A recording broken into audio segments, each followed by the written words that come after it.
하나님 말씀 보겠습니다. 하나님 말씀은 신약 성경 디모데후서 1장 9절부터 14절까지 말씀입니다.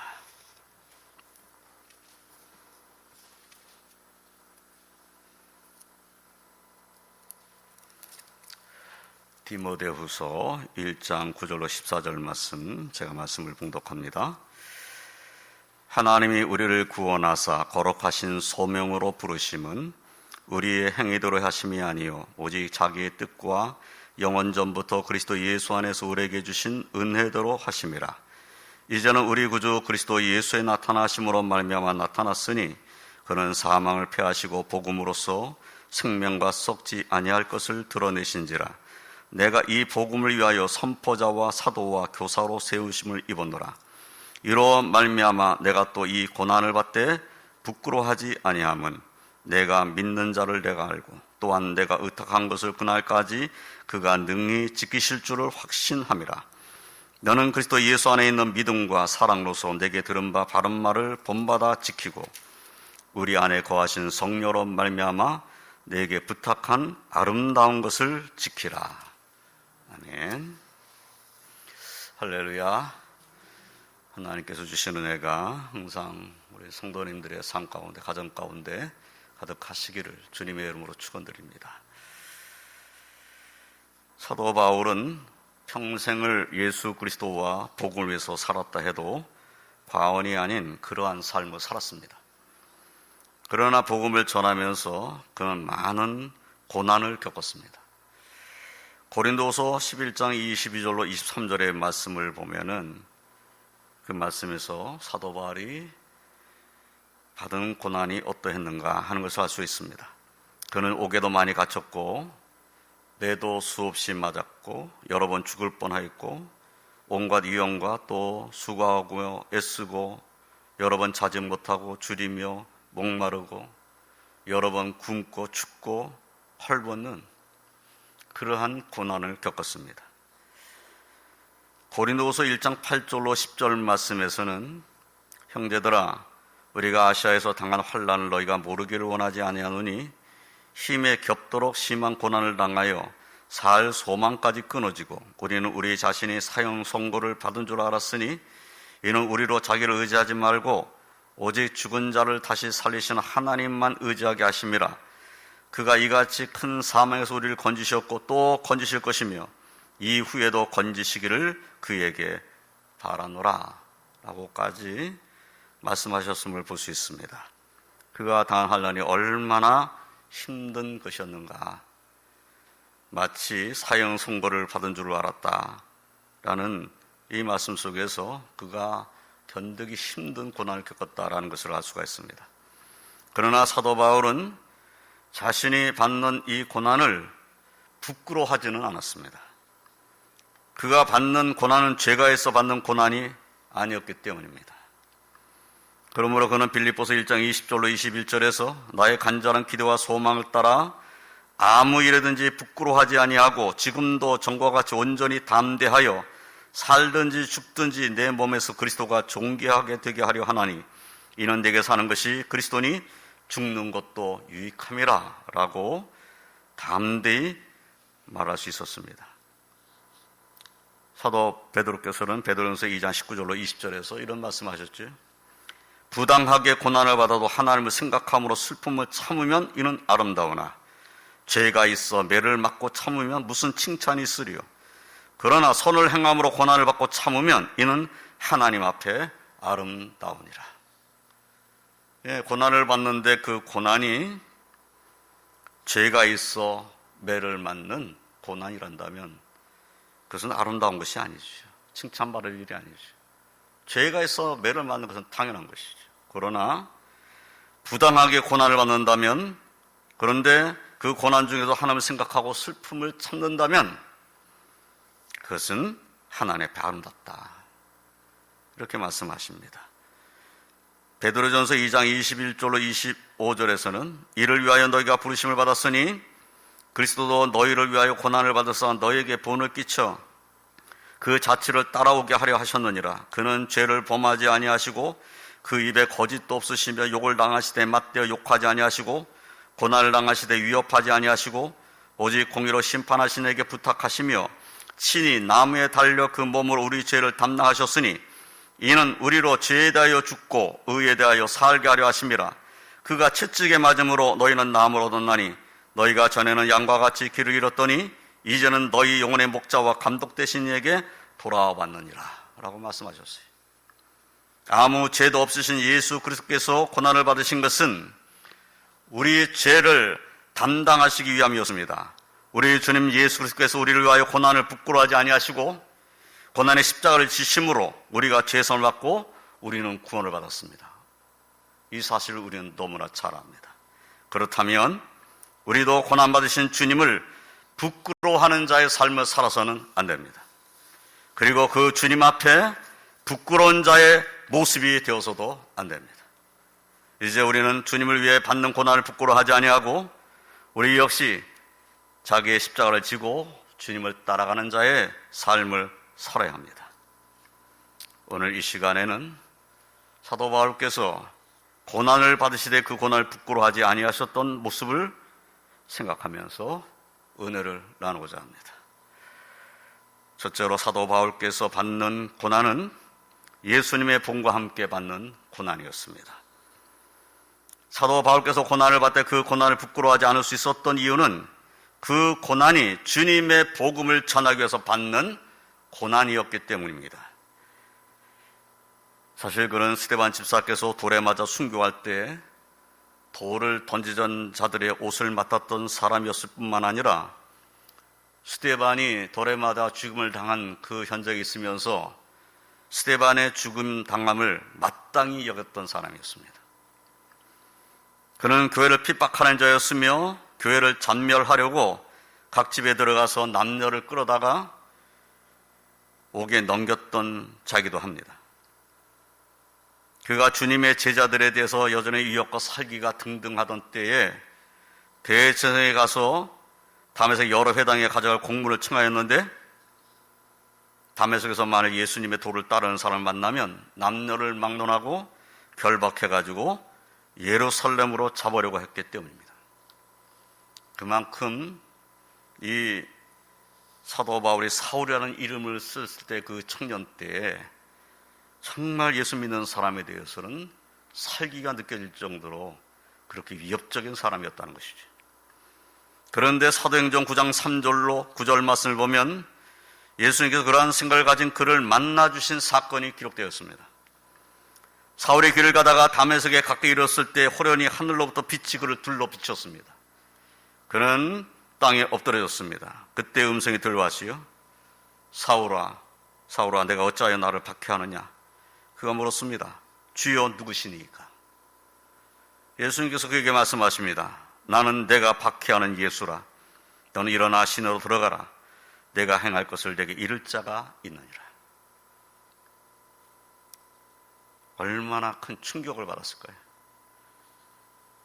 자신은 예수 믿는 자들을 잡아가지고 옥에 가두고 그 예수 믿다가 죽는 자들은 마땅히 죽어마땅하다 이렇게 생각했던 사람인데, 그래서 다메섹에 있는 예수 믿는 사람을 잡아 끌고 오려고 지금 가는 중인데 거기서 자신이 핍박하는 예수님을 만난 거예요. 예수님을 만난 그때 그는 땅에서 일어나 눈을 떴는데 아무것도 보지 못하고 사람의 손에 끌려서 다메섹으로 들어가게 됩니다. 사흘 동안 보지도 못하고 먹지도 마시도 아니하면서 지내게 됩니다. 그때 예수님께서 보내신 사람 아나니아가 와서 그에게 안수하였습니다. 사실 아나니아는 예수님께 사도행전 9장 13절로 14절 말씀에서 예수님께서 아나니아 보고 너 가서 그 사울에게 가서 안수해라 이렇게 말씀하시니까 그 말씀 듣는 아나니아가 이렇게 말한 거예요. 내가 여러 사람에게 듣사온즉 그가 예루살렘에서 주의 성도에게 적지 않은 해를 끼쳤다 하더니 여기서도 주의 이름을 부르는 모든 사람을 결박할 고난을 대제사장들에게 받았나이다. 지금 사울이라는 그 사람은 이런 사람입니다. 이렇게 아나니아가 주님께 말씀드렸던 것이죠. 그러나 예수님께서는 그 아나니아에게 사도행전 9장 15절에서 가라, 이 사람은 내 이름을 이방인과 임금들과 이스라엘 자손들에게 전하기 위하여 택한 나의 그릇이라. 그가 내 이름을 위하여 얼마나 고난을 받아야 할 것을 내가 그에게 보이리라. 아나니아가 그 말씀을 듣고 사도 바울이 있는 집으로 가게 되는 거예요. 사울이 있는 집으로 가는 것이죠. 사도행전 9장 17절로 19절 상반절의 말씀을 보면 아나니아가 또다 그 집에 들어가서 그에게 안수하여 이르되 형제 사울아, 곧 내가 오는 길에서 나타나셨던 예수께서 나를 보내어 너로 다시 보게 하시고 성령으로 충만하게 하신다 하니 즉시 사울의 눈에서 비늘 같은 것이 벗어져 다시 보게 된지라. 일어나 세례를 받고 음식을 먹으며 강건하여 지니라. 사울이 지금 예수를 만난 이후에 그가 변화되어 있는 모습을 볼 수가 있는 것입니다. 사울은 다메섹 도상에서 예수님을 이와 같이 만난 이후 주님께서 아나니아에게 말씀하셨던 것처럼 예수님의 이름을 이방인과 임금들과 이스라엘 자손에게 전하며 주님의 이름을 위해서 수많은 고난을 받게 됩니다. 바리새인 중에 한 사람으로 위협과 사기가 느껴질 만큼 교회를 핍박하던 그가 이제 핍박받고 고난받는 그리스도의 한 사람이 되었을 뿐만 아니라 그가 핍박하던 예수님의 종이 되었습니다. 사도 바울께서는 로마서 1장 16절로 17절에서 내가 복음을 부끄러워하지 아니하노니 이 복음은 모든 믿는 자에게 구원을 주신 하나님의 능력이 됨이라. 먼저는 유대인에게요 그리고 헬라인에게로다. 복음에는 하나님의 의가 나타나서 믿음으로 믿음에 이르게 하나니 기록된 바 오직 의인은 믿음으로 말미암아 살리라 함과 같으니라 라고 말씀하십니다. 고린도전서 1장 18절에서는 십자가의 도가 멸망하는 자에게는 미련한 것이요 구원을 받는 우리에게는 하나님의 능력이라 이렇게 말씀하시면서 고린도전서 1장 22절로 25절에서는 유대인은 표적을 구하고 헬라는 지혜를 찾으나 우리는 십자가에 못 박힌 그리스도를 전하니 유대인에게는 거리끼는 것이요 이방인은 미련한 것이오되 오직 부르심을 받은 자들에게는 유대인이나 헬라인이나 그리스도는 하나님의 능력이요 하나님의 지혜니라. 하나님의 어리석음이 사람보다 지혜롭고 하나님의 약하심이 사람보다 강하니라 라고 말씀하십니다. 사도 바울께서는 예수님을 만났고 예수님의 복음이 무엇인가를 알게 됩니다. 그리고 예수님의 십자가의 죽으심이 자신을 구원하시기 위한 죽으심이었다는 사실을 깊이 깨닫게 된 것입니다. 그러므로 복음을 부끄러워할 수가 없는 것이지. 사도 바울께서는 예수 그리스도의 복음, 그 십자가의 도를 전하다가 받는 고난에 대해서는 부끄러워할 이유가 없었던 것입니다. 또한 사도 바울께서는 디모데에게 디모데후서 1장 8절에서 그러므로 너는 내가 우리 주를 증언함과 또는 주를 위하여 갇힌 자 된 나를 부끄러워하지 말고 오직 하나님의 능력을 따라 복음과 함께 고난을 받으라 라고 말씀을 합니다. 디모데에게 담대하라는 것이에요. 내가 복음을 전하다가 옥에 갇힌 거 부끄러워하지 말아라. 너 부끄러워하지 말고 하나님의 능력을 따라서 복음과 함께 너도 고난 받아라. 이렇게 말씀을 하시는 겁니다.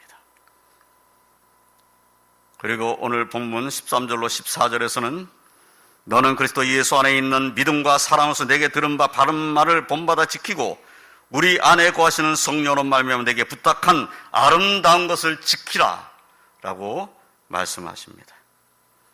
사랑하는 성도 여러분, 저와 성도님들도 예수님과 예수님의 복음을 부끄러워하지 아니하고 오히려 자랑스럽게 여기고 영광스럽게 여기고 살아야 할 줄로 믿습니다.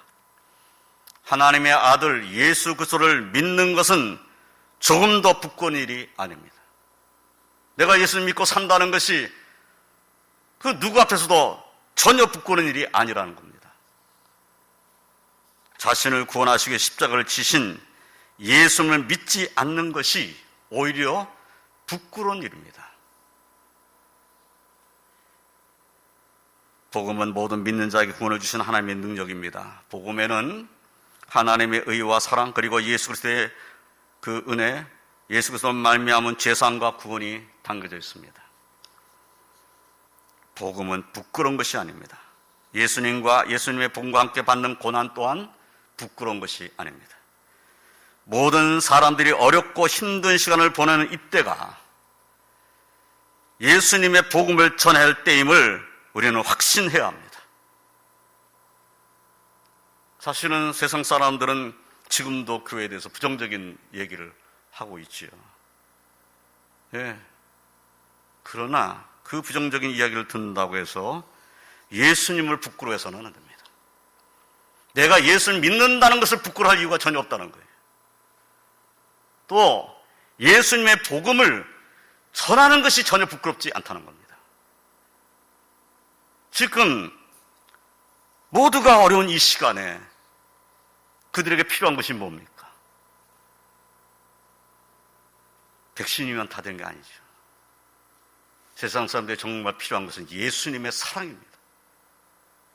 예수님의 복음, 예수님께서 주시는 위로, 이것이 저들에게 정말 필요한 것이죠. 그런데 우리가 세상이 교회를 좀 좋은 눈으로 바라보지 않는다고 위축되고, 내가 예수 믿는다고 가서 말하기도 부끄럽고, 이런 모습이어서는 안 된다는 것이죠. 저나 성도님들은 사랑하는 이들에게 예수님의 사랑과 복음을 전하시기 바랍니다. 그들에게 정말 필요한 것은 예수님이십니다. 어름당한 이들에게 가서 예수님 사랑을 전할 수 있는 그러한 모습이 되야 되겠죠. 대면에서 말하기 힘들다면은 우리가 전화로도, 문자로도 우리 위로해야 됩니다. 그것이 부끄러운 일이 아닙니다. 예수를 믿어야 한다는 사실을 전하는 것은 전혀 부끄러운 일이 아니라는 겁니다. 복음을 전하다가 받는 모욕과 고난은 부끄러운 것이 아님을 확신하고 주님의 은혜 거하시며 담대하시기를 주님의 이름으로 축원드립니다. 두 번째로, 사도 바울께서는 현재의 고난은 장차 우리에게 나타날 영광과 비교할 수 없다고 확신하였습니다. 사도 바울께서는 본문 9절로 12절에서 하나님이 우리를 구원하사 거룩하신 소명으로 부르심은 우리의 행위대로 하심이 아니요 오직 자기의 뜻과 영원 전부터 그리스도 예수 안에서 우리에게 주신 은혜대로 하심이라. 이제는 우리 구주 그리스도 예수의 나타나심으로 말미암아 나타났으니 그는 사망을 패하시고 복음으로서 생명과 썩지 아니할 것을 드러내신지라. 내가 이 복음을 위하여 선포자와 사도와 교사로 세우심을 입었노라. 이로 말미암아 내가 또 이 고난을 받되 부끄러워하지 아니함은 내가 믿는 자를 내가 알고 또한 내가 의탁한 것을 그날까지 그가 능히 지키실 줄을 확신함이라 라고 말씀하고 있습니다. 사도 바울은 자신이 믿는 분이 어떤 분인지 알고 있었습니다. 자신은 교회를 핍박한 죄인 중에 괴수인데 그런 자신을 오래 참아주심으로 구원하여 주신 분이 예수님이십니다. 예수님이 어떠한 분이신지는 그는 그 어느 누구도 체험하지 못한 체험을 통해서 전 인격적으로 알고 있었습니다. 그리고 그는 예수님께 의탁한 것, 그의 몸과 영광 그리고 그의 미래까지도 주님이 재림하신 날까지 능히 지켜주실 줄을 확신했습니다. 그리고 더 나아가 그가 받을 영광을 바라보았습니다. 사도 바울께서는 로마서 8장 15절 18절에서 너희는 다시 무소하는 종의 영을 받지 아니하고 양자의 영을 받았으므로 우리가 아빠 아버지라고 부르짖느니라. 성령이 친히 우리의 영과 더불어 우리가 하나님의 자녀인 것을 증언하시나니 자녀이면 또한 상속자 곧 하나님의 상속자요 그리스도와 함께한 상속자니 우리가 그와 함께 영광을 받기 위하여 고난도 함께 받아야 할 것이니라. 생각하건대 현재의 고난은 장차 우리에게 나타날 영광과 비교할 수 없도다. 고난받는 것이 부끄럽지 않다는 겁니다. 현재의 고난은 장차 우리에게 나타날 영광과 비교할 수 없다.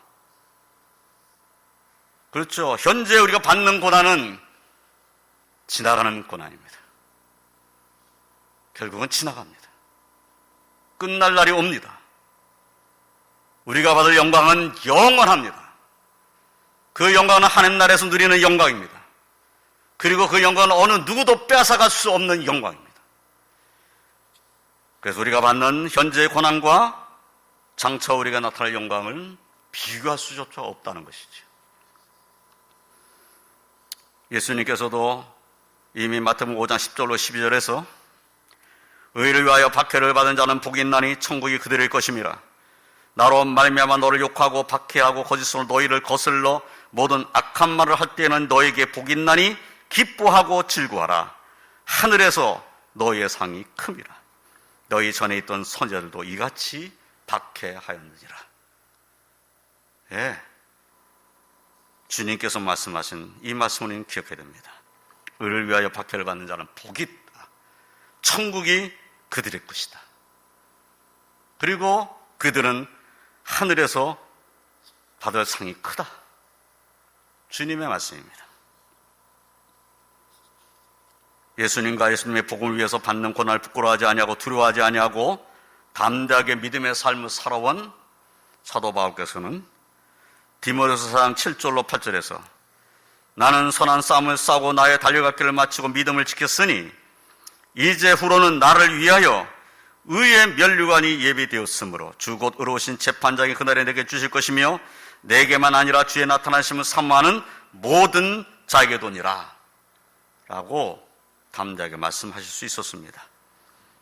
사랑하는 성도 여러분, 저와 성도님들도 장차 주님께서 우리에게 주실 의의 면류관을 바라보면서 이 땅에서 고난을 부끄러워하지 아니하고 예수님과 예수님의 복음을 전하는 그러한 담대한 주님의 백성 성도로 사시기를 주님의 이름으로 축원드립니다.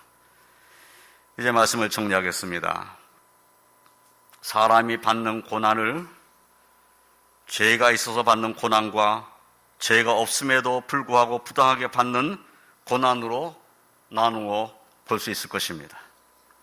그런데 죄가 있어서 받는 고난은 부끄러운 것입니다. 예수님을 믿는 우리가 세상 사람의 기준에도 못 미치는 삶을 살아서 비난을 받고 고난을 받는다면 그것은 부끄러운 일입니다. 그런데 이 부끄러운 일들이 정말 많습니다. 이런 부끄러운 일을 회개하고 한국교회는 더 힘있게 주의 진리의 말씀을 선포하는 교회가 되어야 할 줄로 믿습니다. 그러나 죄가 없음에도 불구하고 부당하게 받는 고난은 부끄러운 것이 아닙니다. 특별히 우리가 우리의 주님이신 예수 그리스도와 그의 복음을 믿는 믿음으로 살고자 하면서 받는 고난은 부끄러운 것이 아닙니다. 사도 바울께서 받는 고난은 예수님의 복음과 함께 받는 고난이었습니다. 사도 바울께서는 현재의 고난은 장차 우리에게 나타날 영광과 비교할 수 없다고 확신하였습니다. 그러므로 그는 그가 받고 있는 고난을 부끄러워하지 않았습니다. 오늘날도 예수 그리스도와 그의 복음을 전하고자 하다가 받는 모욕과 고난은 부끄러운 것이 아닙니다. 오히려 주님께서 주시는 의의 면류관을 받게 될 것입니다. 현재의 고난은 장차 우리에게 나타날 영광과 비교할 수 없을 것입니다. 사랑하는 성도 여러분, 예수님께서 우리를 위해 십자가의 고난을 받으신 것을 잊지 아니하고 그 주님의 십자가의 사랑과 믿는 자를 구원하신 하나님의 능력인 복음 진리를 부끄러워하지 아니하고 사람을 두려워하지 아니하고 담대하게 복음을 전하고 예수님의 복음에 합당한 그러한 삶을 사시기를, 그래서 하나님의 영광을 선포하시기를 주님의 이름으로 축원드립니다. 기도하겠습니다. 하나님 감사합니다. 오늘 말씀을 통해서 다시 한번 깨닫게 됩니다. 우리를 위해서 십자가를 지신 예수님 받으신 그 고난을 우리가 묵상하면서 예수님이 받으신 고난이 전혀 부끄럽지 아니하고 예수님의 십자가의 죽으심이 부끄럽지 아니하며 그 복음이 부끄럽지 않다는 확신을 가지고 더욱 주님과 동행하는 삶을 살기를 원합니다. 우리도 우리의 십자가 지고 주님을 따라가는 믿음의 삶을 살기로 합니다. 그러나 우리가 얼마나 연약하고 부족한지 저희들을 긍휼히 여겨 주시옵소서. 담대한 믿음을 더하여 주시옵소서. 누구 앞에서나 우리를 구원하 십자가를 지신 예수님을 증거하고 선포할 수 있는 담대함을 허락하여 주시옵소서. 주를 사랑하며 주를 경외하며 믿음 안에 거하며 주의 말씀에 순종하는 삶을 살며 주의 복음을 전하다 받는 고난은 부끄러운 것이 아님을 확신하고 또 주께 소망을 두는 믿음으로 사는 저희를 다 되게 하여 주시옵소서. 이 어렵고 힘든 때에 우리의 소망은 예수 그리스도이심을 담대하게 전할 수 있는 우리들 모두가 다 되게 하여 주시옵소서. 영상을 보며 예배되는 주의 백성들을 기억하여 주시고 은혜 베풀어 주시고 확진되어 기도하며 회복을 기다리는 주의 백성들을 찾아가셔서 위로하시고 치유해 주시고 강건함 있게 하여 주시옵소서. 주여, 주의 몸된 교회를 축복하셔서 더 예수 그리스도의 사랑과 은혜와 그 복음을 전하는 아름다운 교회 되게 하여 주시옵소서. 예수님의 이름으로 기도드리옵나이다. 아멘.